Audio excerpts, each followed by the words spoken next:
Hello viewers, welcome to Revathis Tamil Kitchen. Revathis Tamil Kitchen இன்னைக்கு நல்ல டேஸ்டான அவரை பருப்பு சாதம் எப்படி செய்யுதுன்னு பார்க்கலாம். இது வந்து ரொம்ப ஈஸியா பண்ணிடலாம், ரொம்ப சீக்கிரமாவும் பண்ணிடலாம். வாங்க எப்படி செய்யுதுன்னு பார்க்கலாம்.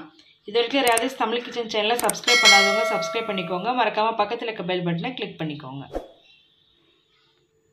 அவரை பருப்பு சாதம் செய்ய நான் இன்னைக்கு வந்து 1 கப் அரிசி எடுத்துர்க்கேன். சாப்பாட்டு அரிசி தான். 1 கப் சாப்பாட்டு அரிசிக்கு 1/2 கப் வந்து அவரை பருப்பு எடுத்துக்கோங்க. அரிசி வந்து ஒரு அரை மணி நேரம் முன்னாடியே தண்ணியில் போட்டு ஊற வச்சிருங்க. இப்போ ரெண்டும் சேர்த்து நல்லா வாஷ் பண்ணி எடுத்து வச்சுக்கோங்க. பருப்பு வந்து இந்த மாதிரி உடைச்சி எடுத்துக்கோங்க. அவரைப்பருப்பு சாதம் இன்றைக்கி நான் குக்கரில் தான் செய்ய போகிறேன். குக்கரில் வந்து 4 ஸ்பூன் எண்ணெய் ஊற்றிக்கோங்க. எண்ணெய் காஞ்ச பிறகு 1 ஸ்பூன் கடுகு, கூடவே மிளகு ஜீரகம் 1 ஸ்பூன் சேர்த்துக்கோங்க. அடுத்ததாக பூண்டு வந்து 1 கட்டி உரிச்சு வச்சுருக்கேன், அதை சேர்க்குறேன். 1/2 கப் வந்து சின்ன வெங்காயம் 2ஆக கட் பண்ணால் போதும், இல்லைன்னா முழுசாக போட்டாலும் நல்லாயிருக்கும். 4-5 வரமிளகாய், கொஞ்சமாக கருவேப்பிலை,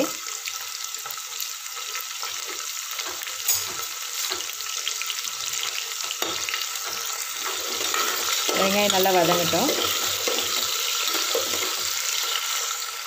வெங்காயம் வதங்கின பிறகு தக்காளி ஆட் பண்ணிக்கலாம். 2 தக்காளி சின்ன சின்னதாக கட் பண்ணி வச்சுருக்கேன், அதை சேர்க்குறேன். பெரிய தக்காளியாக இருந்தால் 1 போதும், ஏன்னா அரிசி வந்து நம்ம 1 கப் தான் சேர்த்துருக்கோம். உப்பு வந்து தேவையான அளவு சேர்த்துக்கோங்க. கூடவே 1/2 டீஸ்பூன் மஞ்சள்தூள்.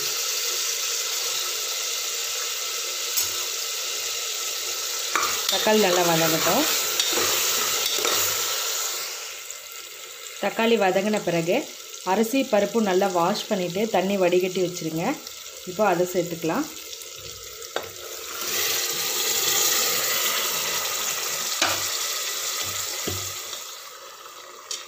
நல்லா மிக்ஸ் பண்ணி விடுங்க.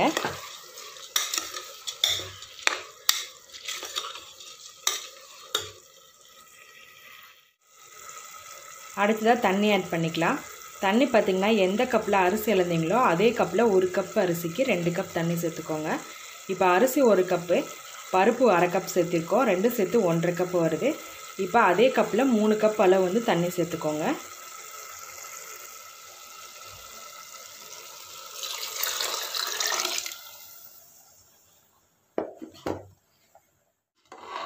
நல்லா மிக்ஸ் பண்ணி விட்டு உப்பு கரெக்டாக இருக்கான்னு செக் பண்ணிக்கோங்க. இந்த ஸ்டேஜில் உப்பு பத்தலைன்னா போட்டு நல்லா மிக்ஸ் பண்ணி விட்டுருங்க.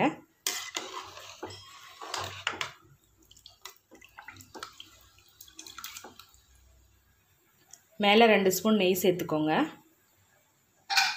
அடுத்ததாக குக்கரை க்ளோஸ் பண்ணி 2 விசில் விட்டு எடுத்துடலாம்.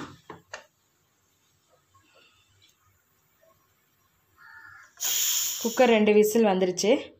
இப்போ எடுத்துகிட்டு ஓப்பன் பண்ணி பார்க்கலாம்.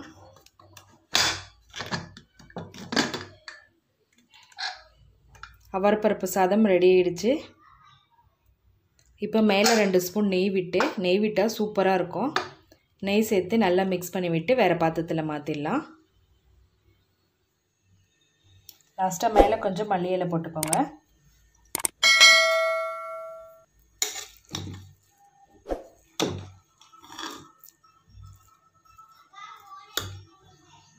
ரொம்ப டேஸ்டான அவரைப்பருப்பு சாதம் ரொம்ப ஈஸியாக பண்ணிட்டோம். இது செய்கிறதுக்கு ஒரு 1/4 மணி நேரம் தான் ஆகும். ஈஸியான ஒரு லஞ்ச் பாக்ஸ் மெனு இது.